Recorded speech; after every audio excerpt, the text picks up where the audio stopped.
ফিলিস্তিনের গণহত্যা এবং সারা বিশ্বভাবে যে নির্যাতন নিপীড়ন তার প্রতিবাদে সাংস্কৃতিক অঙ্গন থেকে আজকের এই জোরালো উচ্চারণের উপস্থিত সবাইকে ধন্যবাদ।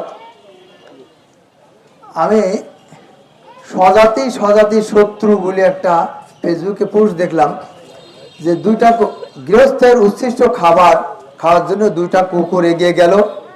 জোড়া শক্তিশালী কুকুরটা ঘেউ ঘেউ করে দুর্বল কুকুরটাকে তাড়িয়ে দিল, খেতে দিল না।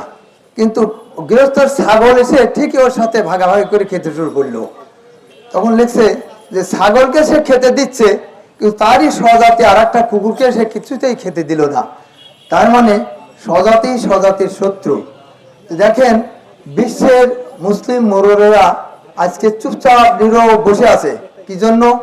তাদের আধিপত্য বিস্তারের জন্য, তাদের ক্ষমতা টিকায় রাখার জন্য, তাদের রাজতন্ত্র টিকায় রাখার জন্য তারা মুসলিম নির্যাতন মেনে নিচ্ছে, কিন্তু অমুসলিম যাচ্ছে ইহুদিদের সাথে আতাত করছে, বন্ধুত্ব করছে। যার ফলে এই মুসলিম বিশ্ব আজ মাত্র কত 200 কোটি মুসলিম, অথচ 80 লক্ষ ইহুদির কাছে নতজানু হয়ে আছে। এটা খুবই পীড়াদায়ক। মুসলিম বিশ্ব যদি তাদের পণ্য বর্জন করত, মুসলিম বিশ্ব যদি তাদেরকে জ্বালানি সরবরাহ বন্ধ করত, তাহলে কিন্তু তারা অনেকটা দুর্বল হয়ে যেত।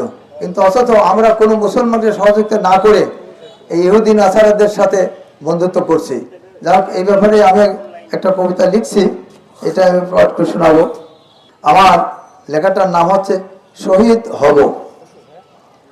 আর কতটা পথ হাঁটতে হবে, আর কত দূর এগিয়ে গেলে পাবো নিরাপদ সীমানা। মাগো, কণ্ঠ যে শুকিয়ে এলো, আমরা কি দোষ করেছি বলো না মা? কেন আমরা পালিয়ে যাব মাতৃভূমি ছেড়ে? কি দোষে ওরা আমাদেরকে এভাবে মেরে ফেলছে? নরপশু হায়েনার দলে এত নিষ্ঠুর, এত ভয়ঙ্কর, ওরা কি মানুষ নয়? কিভাবে হয় এমন অত্যাচারী? চারিদিকে শুধু গুলি আর গুলি, বোমা আর বোমা, ধ্বংস আর ধ্বংস, কান্না আর আহাজারি।